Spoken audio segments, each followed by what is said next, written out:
नमस्कार। Class 12th accountancy के अंदर हम चैप्टर समझ रहे हैं एनालिसिस ऑफ फाइनेंशियल स्टेटमेंट। हमने अपनी पिछली क्लास के अंदर आपको एक क्वेश्चन समझाया था कॉमन साइज। देखिए कंपैरेटिव फाइनेंशियल स्टेटमेंट हमने अपनी लास्ट क्लास तक कंप्लीट कर दिए थे। हमने पिछली क्लास में आपको कॉमन साइज का हल्का सा कॉन्सेप्ट भी बताया था। आई होप आपने उस कॉन्सेप्ट के बेस पे उस क्वेश्चंस को ट्राई किया होगा। यदि नहीं किया है तो वो आज आप करोगे।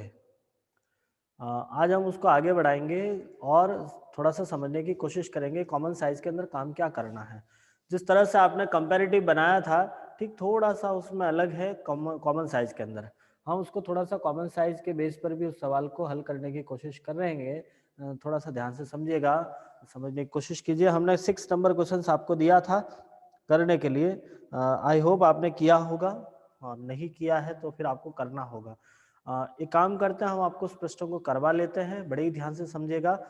समझाया था हमने आपको टोटल के बेस पे आपको सारे परसेंटेज निकालने थे। तो समझिए फटाफट हम उस क्वेश्चन को ट्राई करते हैं। प्रश्न संख्या 6, क्वेश्चन नंबर 6। आपको कॉमन साइज बैलेंस शीट बनानी है। कॉमन साइज बैलेंस शीट तैयार करनी थी। इसके अंदर जहां एक्स लिमिटेड था और वाई लिमिटेड है, percentage of X limited and percentage of Y limited, आपको दोनों अलग अलग कंपनियों के परसेंटेज निकालने हैं। जहां अलग अलग अमाउंट दे रखे हैं उन्हीं के बेस पर आपको इस सवाल को करना है। मैंने आपको कुछ फॉर्मेट कल आपको इसके बारे में समझाया था। हम कोशिश करेंगे आपको डायरेक्टली इस प्रश्न को हल करने के लिए। जैसा आपको फॉर्मेट दिया हुआ है एज इट इज आपको बनाना पड़ेगा, पूरा का पूरा यूं का यूं उतारना है। बस इसमें काम एक ही करना है कि आपको जो परसेंटेज निकालना वो टोटल के बेस पे निकालना है। हमने आपको कल परसेंटेज निकाल के भी बताए थे, एक बार फिर बता देता हूँ। सवाल आपके पास में है, मैं सिर्फ केवल परसेंटेज बताऊंगा, बाकी की चीजें आपके पास में ऑलरेडी दे रखी है। आपको सबसे पहले इक्विटी शेयर कैपिटल लिखा हुआ है एक्स लिमिटेड का 5 लाख, वाई लिमिटेड का 8 लाख। यहां आपको एब्सोल्यूट चेंज नहीं निकालना है। आपको जिस तरह से आपने कॉमन साइज कंपैरेटिव के अंदर एब्सोल्यूट चेंज निकाला था वो यहां नहीं निकालना है। आपने जिस तरह से कंपैरेटिव के अंदर एब्सोल्यूट चेंज निकाल के कुछ परसेंटेज निकाले थे वो यहाँ नहीं निकालने। आपको डायरेक्टली यहाँ टोटल के बेस पे परसेंटेज निकालोगे। जैसे आपका सबसे पहला इक्विटी शेयर कैपिटल है जिसका वैल्यू दे रखा है 5 लाख, और एक्स लिमिटेड की टोटल ऑफ लाइबिलिटी साइड, देखो लाइबिलिटी साइड की टोटल दे रखी है 20 लाख। तो 5 lakh divide bye 20 lakh into 100, आपका 25% आएगा। सबसे पहला जो इक्विटी शेयर कैपिटल का परसेंटेज आएगा वो आएगा 25%। ऐसा का ऐसा आप देखोगे 4 लाख बटे 20 लाख इंटू 100, आपके पास 20% आएगा प्रेफरेंस शेयर कैपिटल का। नेक्स्ट है उसके बाद में 2 lakh divide bye 20 lakh into 100, 10% आपके पास आ रहा है। वो है आपके पास में रिजर्व एंड सरप्लस का अमाउंट। देखो जो वैल्यू आपको दे रखी है टोटल का डिवाइड लगाना है और इंटू मल्टीप्लाई 100 से करना, आपका आंसर आ जाएगा। इसी तरह से आपको परसेंटेज सबके निकालना है। ठीक, यदि हम पास वाले वाई लिमिटेड का देखते हैं तो आपके पास 8 लाख दिया हुआ है। 8 lakh divide by 25 lakh into 100, 32% आएगा आपका equity share capital. Equity share capital आ रहा है 32%। नेक्स्ट है आपका 4 लाख बटे 25 लाख इंटू 100, 16%। उसके बाद आपके पास में 3 लाख बटे 25 इंटू 100, 12%। तो ये है आपके पास, इस तरह से आपको परसेंटेज निकालना है असेट्स और लायबिलिटीज दोनों साइड का। हम धीरे धीरे पूरा करते हैं। तो आपके पास जैसे ही लायबिलिटी साइड पूरी होगी आपकी परसेंटेज का टोटल 100 आना चाहिए, इस बात का ध्यान रहे। लायबिलिटीज और असेट्स दोनों का टोटल 100 आना चाहिए, कंपलसरी है। तो कॉमन साइज बैलेंस शीट में आपको यही काम करना है। दोनों ही बैलेंस, जितने भी बैलेंस दे रखे हैं उनका आप टोटल के बेस पे परसेंटेज निकालोगे। ये आपका काम रहेगा। 6 क्वेश्चंस आपके लिए कल भी होमवर्क था, आज भी होमवर्क है। एक बार आप उसको करके मुझे सेंड करोगे। यदि मुझे लगेगा कि आपका आंसर गलत आ रहा है तब मैं आपको उस प्रश्न को सॉल्व करके बताऊंगा। नेक्स्ट हम क्वेश्चन ट्राई करते हैं 7 नंबर। 7 नंबर क्वेश्चन निकालोगे, उसमें आपको एक कॉमन साइज बैलेंस शीट दे रखा है। उस बैलेंस शीट को आपको एडजस्ट करना है। उस बैलेंस शीट के अंदर एडजस्टमेंट देखेंगे, जो जो अमाउंट खाली पड़ा है उसको निकालेंगे। ठीक है, सबसे पहले आपको लिखा शेयर होल्डर फंड, जिसके अंदर आपकी इक्विटी शेयर कैपिटल है या शेयर कैपिटल है 2016 में 10 लाख, 17 में नहीं अमाउंट है, और 2016 में आपका परसेंटेज 50%, 17 में 48% है। तो 2017 का जो अमाउंट निकालना है, आपको पता है कि ये वैल्यू आप टोटल के बेस पे निकालते हो। हमारे पास जितने भी परसेंटेज निकलते हैं वो टोटल के बेस पे निकलते हैं। तो आपके सवाल में जो 17 का टोटल दे रखा है वो 25 लाख है। आपके पास परसेंटेज है 48%, तो 25 लाख का 48% निकालोगे, 12 लाख रुपए आपकी कैपिटल आएगी। जो पहले में अमाउंट खाली छोड़ा ना, वहां लिखोगे 12 लाख रुपए। 12 लाख कहां से आया? तो 25 लाख का 48%। देखो आपके पास कॉमन साइज में 48% दे रखा है कैपिटल का वैल्यू, स्टार्ट में लिखा हुआ देख लीजिएगा, 48% लिखा हुआ है। 48%, आप 25 लाख का 48% निकालोगे, आपके पास कैपिटल आएगी 12 लाख रुपए। ठीक है, नेक्स्ट ऐसा का ऐसा लॉन्ग टर्म बोरोविंग्स के अंदर देखोगे 25 लाख का 12%, 25 लाख का 12%, 3 लाख रुपए लॉन्ग टर्म बोरोविंग्स के अंदर अमाउंट लिखोगे आप। लॉन्ग टर्म बोरोविंग्स में आपका अमाउंट आएगा 12 लाख रुपए, सॉरी 3 लाख रुपए। 25 लाख का 12% 3 लाख रुपए होता है, जो आप यहाँ लिखोगे लॉन्ग टर्म बोरोविंग्स के अंदर। नेक्स्ट ऐसा का ऐसा करंट लायबिलिटीज के अंदर देखोगे, तो करंट लायबिलिटीज के अंदर आपका अमाउंट होगा 25 लाख का 24%, 6 लाख रुपए। आप यहाँ लिखोगे 6 लाख। तो मैं आपको अमाउंट बता रहा हूँ, एक बार आप अमाउंट भर लीजिएगा। सबसे first share capital 12 lakh, share capital में अमाउंट कितना होगा 12 लाख रुपए। उसके बाद लॉन्ग टर्म बोरोविंग्स में 3 लाख और करंट लायबिलिटीज में 6 लाख रुपए। ये तीनों अमाउंट लिख दीजिएगा। उसके नीचे देखिएगा, फिक्स असेस्ट का वैल्यू नहीं दे रखा, कैश का वैल्यू नहीं दे रखा, टोटल नहीं दे रखी है। एक बात हम जानते हैं कि जितनी असेस्ट होगी उतनी ही लायबिलिटीज होती है, और जितनी लायबिलिटीज होती है उतनी ही असेस्ट होती है। तो जब हमारा लायबिलिटीज साइड का टोटल 25 लाख आ रहा है, तो असेस्ट का भी 25 लाख ही होगा। तो असेस्ट की टोटल तो पहले ही लिख दीजिए 25 लाख रुपए। उसके बाद आपको ये दोनों अमाउंट सेम इसी प्रकार से निकालने हैं। 25 लाख का 72%, 18 लाख रुपए आपके आएगा फिक्स असेस्ट के अंदर। 25 लाख का 72%, 18 लाख रुपए हो गया आपका फिक्स असेस्ट के अंदर। और करंट असेस्ट में वही सेम 25 लाख का 28%, 7 लाख रुपए। तो इस तरह से आपका 7 नंबर क्वेश्चन कंप्लीट होगा। आपको इसको सॉल्व करना है, नहीं समझ में आया तो आप मुझे बता दीजिएगा। यदि अभी भी कोई डाउट है तो आप मुझे मैसेज कीजिए, मैं आपको सॉल्व करके समझा देता हूँ। नेक्स्ट इसके आगे हम कॉमन साइज इनकम स्टेटमेंट समझेंगे, जो काफ़ी इंपॉर्टेंट पॉइंट है आप लोगों के लिए। मैं सवाल करा रहा हूँ बोर्ड पर, प्रश्न संख्या 8। जब तक आप इस सवाल को देखिएगा और मुझे बताइएगा यदि कोई डाउट आ रहा है, तो समझ में नहीं आ रहा है तो मुझे बता दीजिएगा, मैं आपको उसको सॉल्व करा दूंगा। फिलहाल हम क्वेश्चंस करेंगे प्रश्न संख्या 8।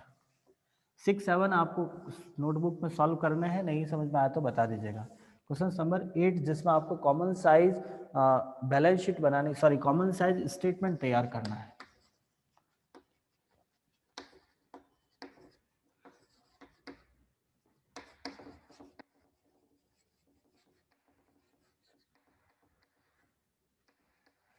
Common size statement of P&L तैयार करना है।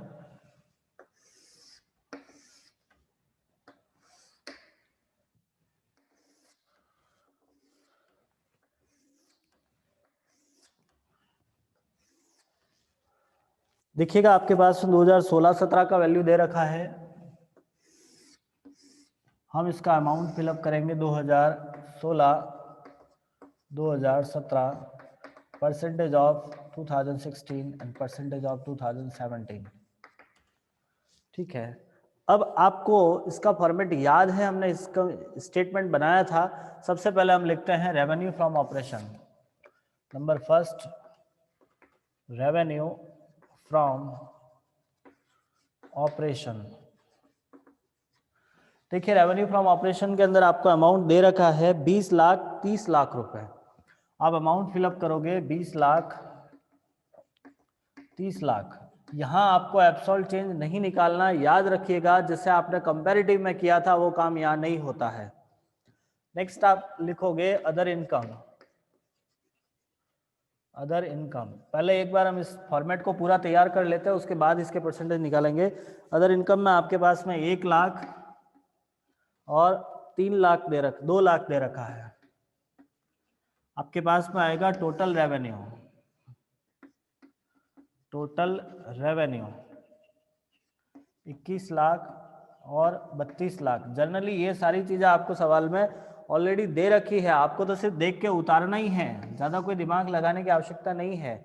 सिर्फ जैसा दे रखा है वैसा एज इट इज उतारना पड़ेगा आपको, ज़्यादा कुछ काम करने की ज़रूरत नहीं है। यहाँ से आप लेस करोगे एक्सपेंसेज।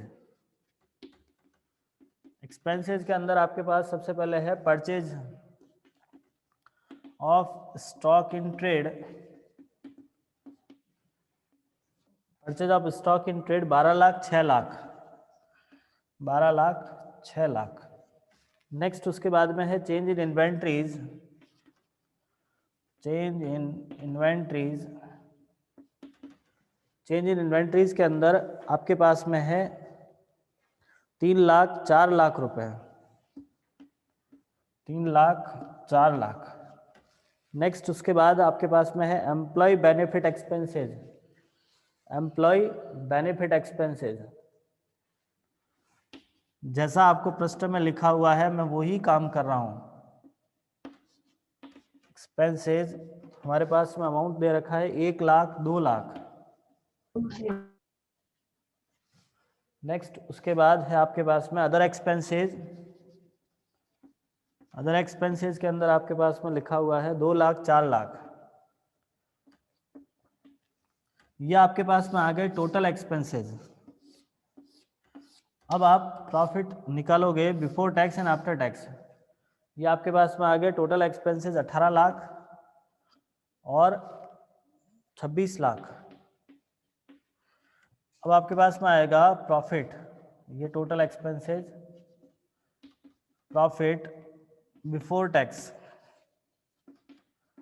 देखो आपका प्रॉफिट बिफोर टैक्स निकलता है टोटल रेवेन्यू में से टोटल एक्सपेंसेस लेस करोगे तो आपके पास प्रॉफिट बिफोर टैक्स आ गया 3 लाख और 6 लाख। वैसे आपको इस सवाल में दे रखा है, डायरेक्टली मैंने तो इसको लिखा है। लेस करोगे यहाँ से टैक्स, आपके पास टैक्स दिया हुआ है 90,000, 1,80,000। प्रॉफिट आफ्टर टैक्स आएगा आपके पास, आफ्टर टैक्स ये हो गया 2,10,000 और इसमें आ रहा है आपका 4,20,000। देखिएगा ये आपका फॉर्मेट पूरा होता है और ये सारी चीजें आपको सवाल में दे रखी है। यहाँ हमने अपने मन से कुछ भी नहीं किया है, काम हमको अब करना है। और अब काम क्या करना है तो यहाँ आपको परसेंटेज निकालने होंगे। और हमेशा याद रखिएगा कॉमन साइज इनकम स्टेटमेंट के अंदर परसेंटेज सारे रेवेन्यू फ्रॉम ऑपरेशन के बेस पे निकलते हैं। आप अपनी नोटबुक में नोट कर लीजिएगा कि कॉमन साइज बैलेंस शीट में परसेंटेज टोटल के बेस पे निकलते हैं। नोट कीजिएगा कि कॉमन साइज बैलेंस शीट में परसेंटेज टोटल के बेस पे निकाले जाते हैं और common size statement of P and L में percentage total revenue from operation के बेस पे निकालेंगे। आप फिक्स याद रखिएगा रेवेन्यू फ्रॉम ऑपरेशन के बेस पर ही परसेंटेज निकालने हैं, चाहे कोई सी भी क्यों ना आइटम हो, कोई सी भी आइटम है आपको परसेंटेज निकालने हैं वो रेवेन्यू फ्रॉम ऑपरेशन के बेस पर निकालना है। Any doubt? तो हमारा सबसे पहला परसेंटेज निकलेगा इन दोनों का, इनका परसेंटेज हमेशा 100 होता है। क्योंकि परसेंटेज निकालते कैसे, जो वैल्यू जिसका परसेंटेज निकालना उसको ऊपर रखो, रेवेन्यू को नीचे रखो, इनटू 100 करो। तो हम जब पहले वाले का निकालेंगे तो पहले का 100, अब 1 लाख बटे 20 लाख इंटू 100, जिसका भी निकाल लो सबका निकालना है। 1 लाख बटे 20 लाख इंटू 100, समझ में आ रहा है? तो इसका हो गया 5%। फिर 21 लाख बटे 20 लाख इंटू 100, इसका हो गया 105%। जो भी आ रहा है लिखना है चुपचाप। 12 लाख बटे 20 लाख इंटू 100, 12 बटे 20 इंटू 100, 60%। 3 लाख बटे 20 लाख इंटू 100, तो 3 लाख बटे 20 लाख इंटू 100, 15%। नेक्स्ट 1 लाख बटे 20 लाख इंटू 100, 5%। 2 लाख बटे 20 लाख इंटू 100, 10%। 18 लाख बटे 20 लाख, 18 लाख बटे 20 लाख इंटू 100, 90%।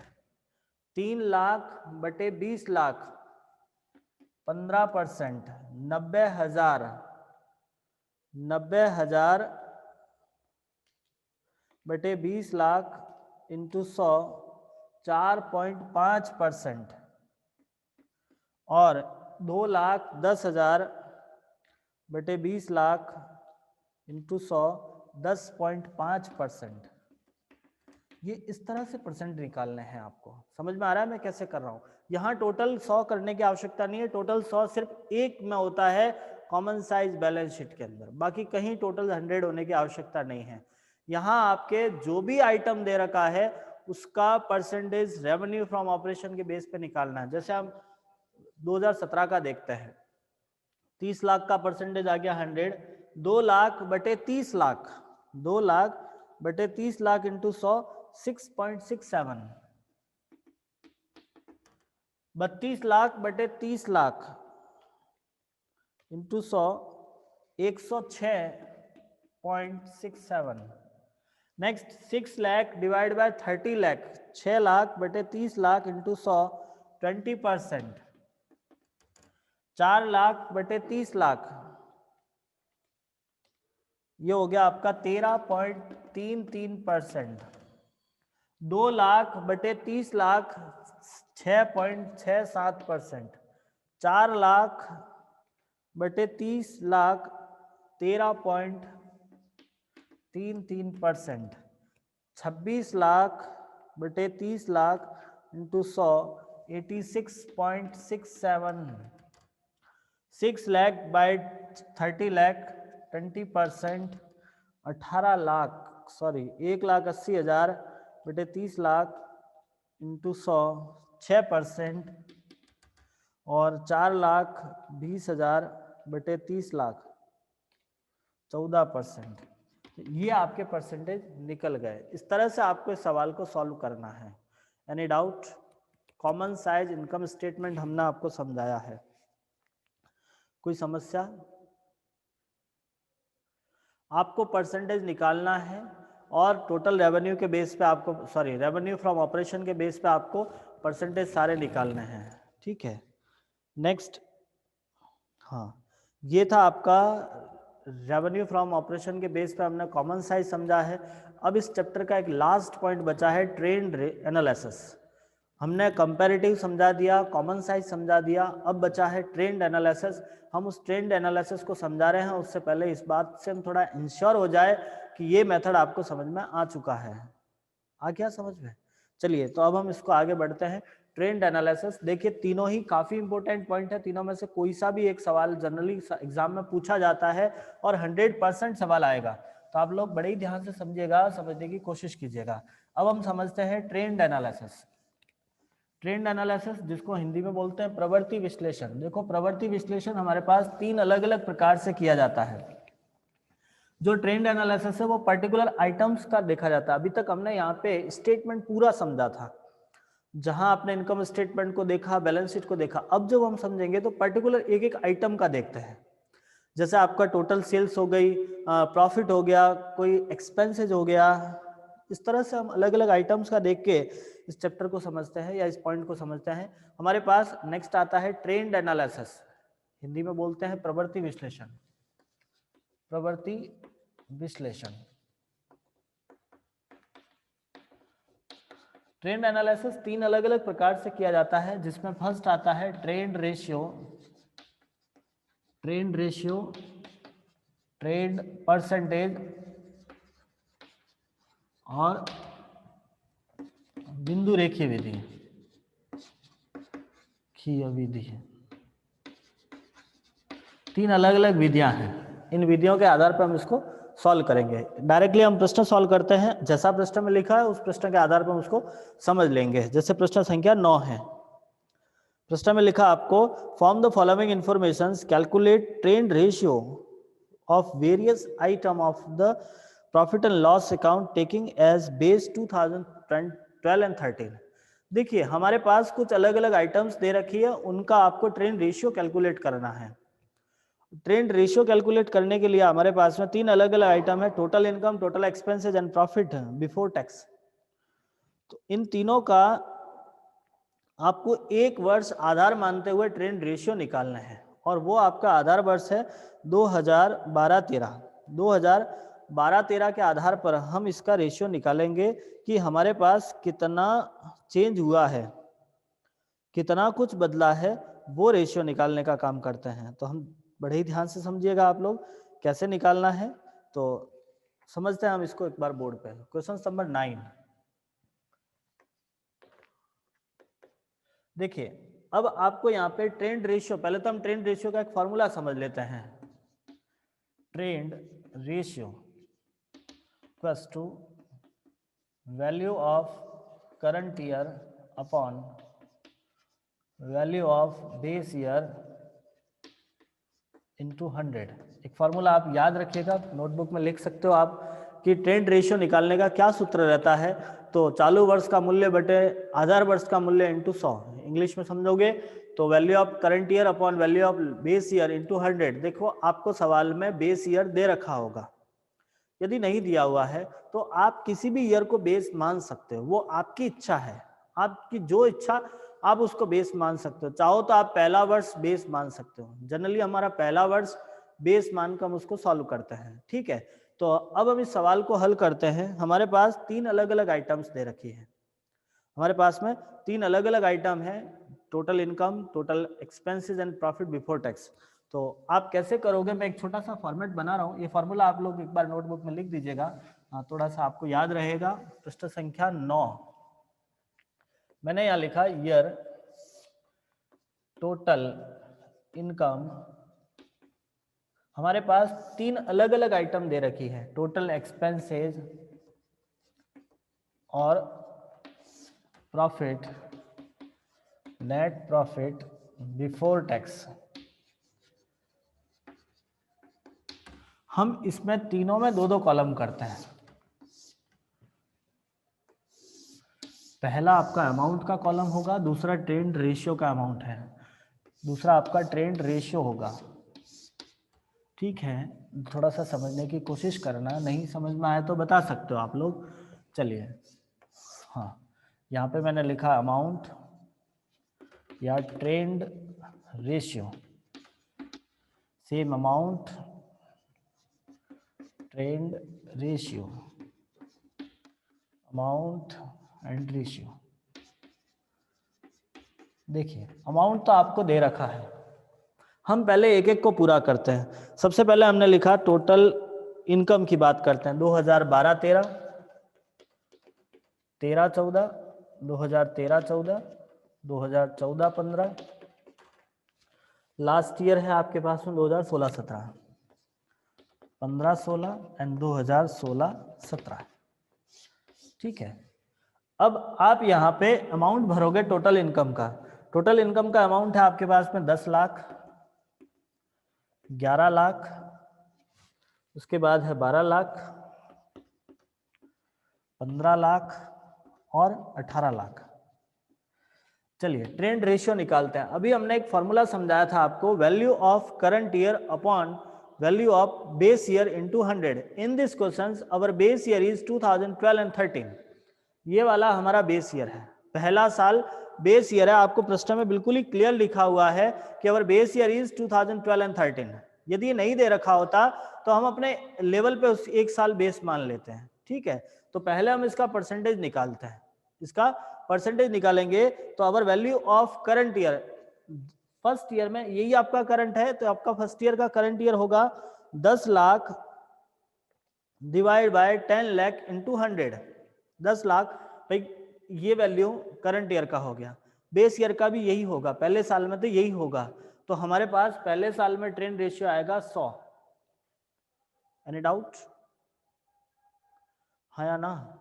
जल्दी बोलो बेटा, लेट हो रहा है, सवाल पूरा कराना, आगे वाले प्रश्न भी कराने हैं, बहुत सारा काम बाकी है। समझ में आ रहा है मैं क्या कह रहा हूँ? यस नो सर मतलब क्या समझ में नहीं आया वर्षा जी? भाई सिंपल सी बात है, आपका फॉर्मूला है उसके अकॉर्डिंग वैल्यू पुट करनी है। और formula is value of current year divide by value of base year into 100। तो फर्स्ट ईयर में तो करंट भी वही होगा, बेस भी वही होगा ना, आपको अलग से बेस ईयर तो कहाँ से लाएंगे, तो वही होगा 10 लाख बटे 10 लाख इंटू 100। 10 लाख कट गए, पीछे बचा 100, तो आपको 100 लिखना है रेशियो में। नेक्स्ट 11 लाख बटे 10 लाख इंटू 100। सेकेंड ईयर में कैसे करोगे, 11 लाख बटे 10 लाख इंटू 100। अब आप 0 0 0 काट सकते हो, 1 2 3 4 5, 1 0 से 1 0 गया, 110 आपके यहाँ पे आएगा 110। ये इस तरह से वैल्यू होगी, value of current year divide by value of base year into 100। तो ऐसे में आपके इसका आएगा 110, 120, 150, 180। Any doubt? क्योंकि सिर्फ मैंने 0 0 काटा है, बाकी कुछ नहीं किया है। एक बार आप करने की कोशिश करना, नहीं समझ में आया तो वापस मुझे मैसेज करो, मैं बता दूंगा।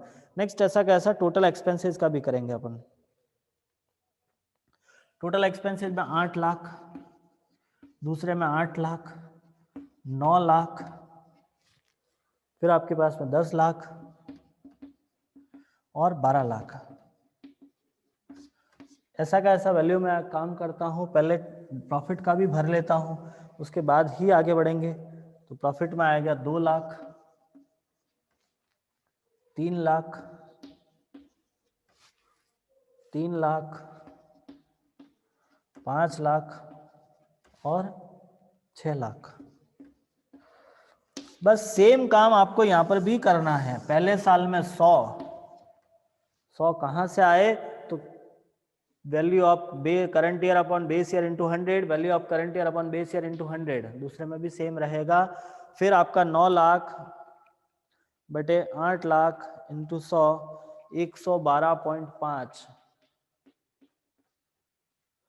फिर वही 10 लाख बटे 8 लाख इंटू 100, 125%। और सेम 12 लाख बटे 8 लाख इंटू 100, 150%। समझने की कोशिश करो, नहीं समझ में आ रहा है तो बता दीजिएगा। नेक्स्ट एंड लास्ट उसका देखते हैं। तो पहले साल में सेम वही 100, दूसरे साल में 3 लाख बटे 2 लाख इंटू 100, 150%। सेम 150%। 5 लाख बटे 2 लाख इंटू 100, 250%। घबराना नहीं है, 250, 300 सब आ सकता है, ये सिर्फ रेशियो है, परसेंटेज नहीं है। तो ये था आपका ट्रेंड रेशियो का क्वेश्चन। एक बार इसको देख लो, समझने की कोशिश करो, स्क्रीनशॉट ले लो। नेक्स्ट आगे वाला क्वेश्चन ट्राई करेंगे अपन। आई होप आपने ले लिया होगा। नेक्स्ट आगे वाला क्वेश्चन देखिए, जिसमें आपको ट्रेंड परसेंटेज निकालना है। आगे वाले क्वेश्चंस में ट्रेंड परसेंटेज निकालना है, तो समझने की कोशिश करते हैं। सेकंड फॉर्मेट है आपका इस मेथड का। ये था ट्रेंड रेशियो। अब हम समझेंगे ट्रेंड परसेंटेज। ट्रेंड परसेंटेज कैसे निकालते हैं, बड़े ही ध्यान से समझने की कोशिश करना। ट्रेंड परसेंटेज में आपको एक कॉलम एक्स्ट्रा बनाना पड़ता है, और वो होगा आपका एब्सोल्यूट चेंज का। जिस तरह से आपने कंपैरेटिव में बनाया था, यहाँ पर भी बनाएंगे। क्लियर नहीं दिख रहा सर, देखो थोड़ा सा नेटवर्क इशू होगा। वैसे हम इसको वापस यूट्यूब पे अपलोड करेंगे, अभी देख लीजिएगा। वहाँ से नहीं, फिर भी नहीं समझ में आया तो आप बता देना, हम आपको फिर भेज देंगे। ऐसा होगा तो थोड़ा सा देखने की कोशिश करना। Question number 10। अब आपके पास इस सवाल में आपको लिखा है calculate trend percentage from the following informations taking base year 2013 and 12 and 13। आपके पास वही सिस्टम है, 2012-13 को बेस मानते हुए काम करना है। हम यहाँ लिखते हैं ईयर। उसके अलावा आपके पास टोटल रेवेन्यू दे रखा है,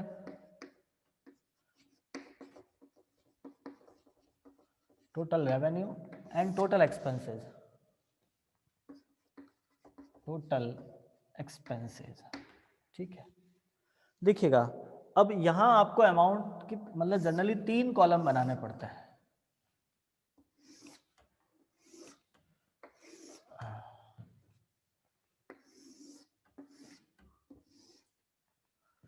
अमाउंट के लेवल के 3 कॉलम बनाने हैं। सबसे पहला कॉलम होगा आपका अमाउंट एब्सोल्यूट चेंज और तीसरा होगा ट्रेंड रेशियो। हाँ, अमाउंट एब्सोल्यूट चेंज और trend percentage. Amount absolute change और ट्रेंड परसेंटेज, ठीक है। सेम सिस्टम जो आपने पहले किया था वैसा का वैसा यहाँ पर भी करना है। पहले हम ईयर लिख देते हैं 2012-13, 2013-14, 2014-15, लास्ट 16-17 तक है, 2015-16, 16-17, ठीक है। अब हम एक एक का अमाउंट फिलअप कर लेते हैं जैसा कि अपने को प्रश्न में दे रखा है। पहले का 12 लाख, उसके बाद है आपके पास 18 लाख, 20 लाख, 24 लाख और 28 लाख। ऐसा कैसा, मैं इसका भी भर लेता हूं। 8 लाख, 10 लाख, 15 लाख, 18 लाख और 22 लाख। देखिए यहां आपके एक एक्स्ट्रा कॉलम हमने बनाया एब्सोल्यूट चेंज का।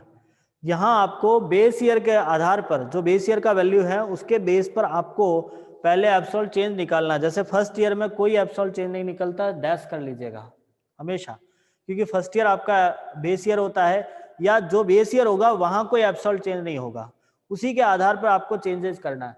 अब चेंज कैसे करना है, तो आपका ये वैल्यू 12 लाख, ये 18 लाख, कितना चेंज हुआ इसके आधार पर बाकी सबकी कंपेयर करनी है। तो आप देखोगे 6 लाख रुपए बढ़ गए हैं, तो आप यहां लिखोगे 6 लाख रुपए, जितना चेंजेज है वो लिखना है। 12 लाख और 20 लाख का चेंजेस देखना है। 20 लाख में से 12 लाख गए, आपके पास बचा 8 लाख। 24 में से 12 गए 12 लाख, और 28 में से 12 गए 16 लाख। इस तरह से करना है। समझ में आया मैं कैसे कर रहा हूं? वापस समझिएगा। पहले में 0 कुछ नहीं आएगा, फिर 18 में से 12 गए 6, 20 में से 12 गए 8, 24 में से 12 गए 12 और 28 में से 12 गए 16 लाख रुपए। अब परसेंटेज भी इन्हीं का निकालना है, ट्रेंड परसेंटेज भी इन्हीं का निकलता है। ट्रेंड परसेंटेज के लिए फॉर्मूला रहेगा absolute change upon value of base year into 100। Absolute change मतलब पहले में 0, दूसरे में 6 लाख बटे 12 लाख इंटू 100, 50%। 8 लाख बटे 12 लाख इंटू 100, 66.67%। 12 लाख 100%, और 16 लाख बटे 12 लाख 133.33%। इस तरह से निकलेगा। ऐसा का ऐसा आपको यहां पर भी करना है। सेम पहले साल में 0, फिर 2 लाख, 7 लाख, 10 लाख और ये हो गया आपका 14 लाख।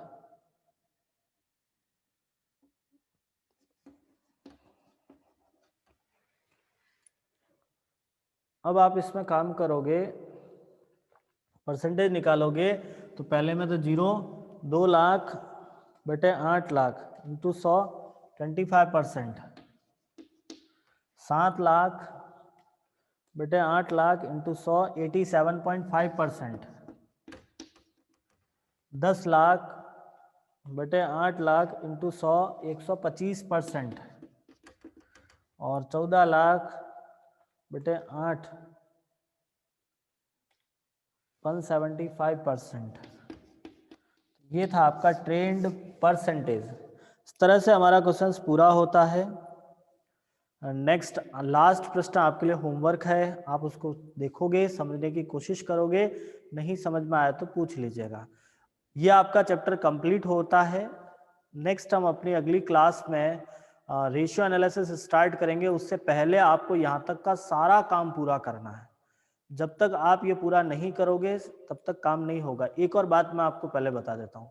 देखिए जो आपके पीछे वाले दो चैप्टर हैं 10वां 11वां, इसका ऑप्शन भी है। आपको यदि ये चैप्टर नहीं करने हैं तो कोई जबरदस्ती नहीं है। इसके अगेंस्ट आप कंप्यूटर वाले टॉपिक भी कर सकते हो। जो आपका 13 एंड 14 चैप्टर है, आप चाहो तो इन दोनों चैप्टर को पूरा का पूरा स्किप करके कंप्यूटर वाला चैप्टर भी तैयार कर सकते हो। तो आज यदि आपको टाइम मिले तो आप बुक लेके बैठिएगा, कंप्यूटर के 13 एंड 14 चैप्टर को पूरा पढ़िएगा। आपको लगता है कि यदि आप कंप्यूटर कर सकते हो तो आप इस चैप्टर को छोड़ देना, ये जरूरी नहीं करना है। हम पहले, मैं तो देखो मुझे दोनों ही पढ़ाना है, मैं तो पहले इसको पूरा करूंगा, उसके बाद कंप्यूटर स्टार्ट करूंगा। तो कोशिश कीजिएगा आपको जो भी समझ में आए वो कर लीजिएगा, कोई इश्यू नहीं है, कोई प्रॉब्लम नहीं है, आप दोनों ही कर सकते हो। वैसे ये भी चैप्टर ज़्यादा डिफिकल्ट नहीं है, केवल परसेंटेज ही निकालने हैं, ज़्यादा कोई कैलकुलेशन नहीं होती इसमें। बाकी आपकी इच्छा, आपको जो करना चाहो आप कर सकते हो, कोई मना नहीं है। हमारा चैप्टर कंप्लीट होता है, इसके सारे ही प्रश्न करके आज शाम तक आपको सेंड करना है। ये आपके लिए होमवर्क है। और नेक्स्ट इससे आगे हम रेशियो एनालिसिस समझेंगे। तब तक आप इसको समझिएगा, पढ़ने की कोशिश कीजिएगा। बोर्ड एग्जाम में 8 नंबर के प्रश्न इसमें से पूछे जाएंगे। ठीक, थैंक यू। बिजनेस स्टडी के भी चैप्टर्स आपको तैयार करने हैं। जो प्रश्न हमने आपको कल सेंड किए थे उनको लिखकर आज शाम तक सेंड करने हैं। देखिएगा एक बात और कह दूं मैं आपको कि इस बार आपके 20 मार्क्स जो इंटरनली यहाँ से भेजे जाते हैं वो आपके इंटरनल वैल्यूएशन के बेस पर ही भेजे जाएंगे। जो आपने काम किया है, जो आपने प्रोजेक्ट बनाया है, उसी के बेस पे भेजा जाएगा। तो आपका ये काम सही ढंग से होना चाहिए, प्रॉपर वे में होना चाहिए, तभी जाके आपके 25 मार्क्स 20% मार्क्स यहाँ से जाएंगे। तो कोशिश कीजिएगा सारा काम कंप्लीट कीजिएगा। और बहुत जल्द मैं आपको एक प्रोजेक्ट दूंगा, उसको भी आपको कंप्लीट करके सबमिट कराना है। प्रोजेक्ट की बात हम कल आगे बात करेंगे।